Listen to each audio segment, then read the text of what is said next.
জয়গুরু, সবাইকে জয়গুরু। বন্দে পুরুষোত্তমম।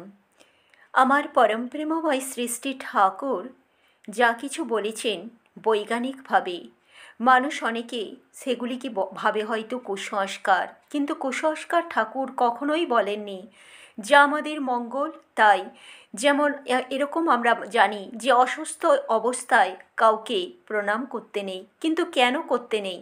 কারণ আমাদের প্রত্যেকের শরীর থেকে কিন্তু একটা সেই রশ্মি সব সময়ই বেরোচ্ছে, জ্ঞানত বা অজ্ঞানত, আমরা জানি আর নাই জানি, সেটা কিন্তু বেরোবেই।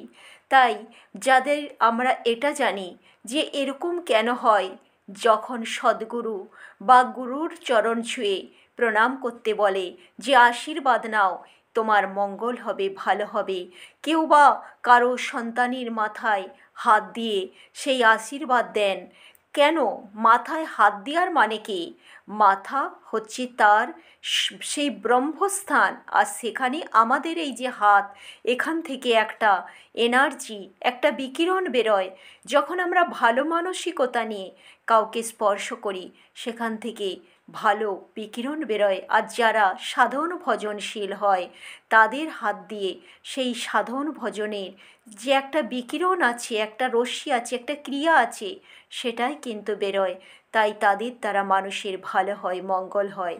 প্রিয় পরম আমার বললেন, যখন তখন আমরা যেমন যেখানে সেখানে যাত্রার হাতে খেতে পারি না, কারণ কার কি মনোভাব সেটা কিন্তু ওই তার শরীর থেকে বিকরণ হয়, মানে বেরোয় তার শরীর থেকে। সেই রশ্মিটা আমরা হয়তো দেখতে পাই না। অনেক এরকম দেখা গেছে যে এমনও আমি পড়েছি, এগুলি গল্প কথা নয়, যে কেউ হয়তো কোনো ভালো পরিবেশে গেছে, সেখানে গিয়ে তার মনের একটা আনন্দের প্রসার হচ্ছে, তার একটা ভালো লাগা আসছে সদা সর্বদা। আবার এমনও পরিবারে কেউ গেছে, সেখানে গিয়ে তার একটুকু ভালো লাগছে না, আনন্দটা নিরানন্দ হয়ে গেছে। কি এটা কেন হয়? আসল কথা মেন্টালিটির উপর নির্ভর করে। যেখানকার মানুষ ভালোভাবে ভালো চিন্তা করে, যারা ঈশ্বরেরকে নিয়ে মেতে ওঠে, যাদের মনে কোনো খারাপ চিন্তা নেই, তাদের দ্বারা তাদের শরীর থেকে ভালো রশ্মি বেরোয়, তাদের দ্বারা মানুষের ভালো হয়, মঙ্গল হয়। তাই তো আশ্রমে যাওয়া লাগে, ভালো ভালো সেই মহাত্মা পুরুষদের সান্নিধ্যে যেতে হয়, সাধুদের সান্নিধ্যে গেলে, সদ্গুরুর কাছে গেলে মানুষের মঙ্গল হয়, ভালো হয়। যারা নিয়মিত নাম ধ্যান করে, তাদের কাছে গেলেও আমাদের ভালো হয়, মঙ্গল হয়। তাই এটা তো করা লাগে। আর তাছাড়া এই যে শ্রী ঠাকুর বললেন যে যাত্রার হাতে যখন তখন যেমন আমরা খেতে পারি না, আর ঠিক একইভাবে যখন তখন যাকে তাকে আমাদের স্পর্শ করা উচিত নয়। কারণ প্রত্যেকের শরীর থেকে একটা রশ্মি বেরোয়, একটা বিকিরণ হচ্ছে, সেটা তার মনোভাব অনুযায়ী। তাই বিশেষ করে সাধন ভজনের সময় সেই যেমন আমরা যেখানে সেখানে খেতে পারি না, তেমনি যাকে তাকে স্পর্শ করাও আমাদের উচিত নয়।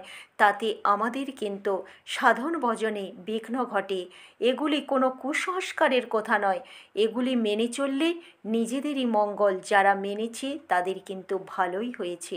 প্রিয় পরম আমার কথা বললেন, তো আমি যেটা বললাম সম্পূর্ণটাই আমার প্রিয় পরমের কথা। তাই যারা মানবেন তাদের অবশ্যই মঙ্গল হবে, ভালো হবে।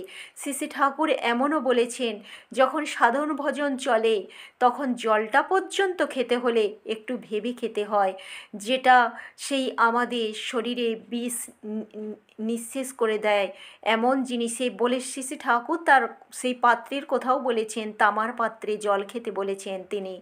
সেই সময় যখন সাধন ভজনের পথে থাকা হয়, আমরা দেখেছি অনেক সেই আশ্রমে গিয়ে সাধু মহাপুরুষদের, তাদের সেই দেখেছি পাত্র হয় মাটির পাত্রে খাওয়া দাওয়া করছে, নয়তো তারা সেই তামার পাত্র ব্যবহার করছে। তাই প্রিয় পরম আমার একথাই বললেন। জয়গুরু সবাইকে, জয়গুরু। সবাই খুব খুব ভালো থাকবেন, প্রিয় পরমকে মাথায় নিয়ে চলবেন, আর আমরা যেন সেই প্রিয় পরমের কথাগুলি সবার মাঝে একটু একটু করে ছড়িয়ে দিতে পারি।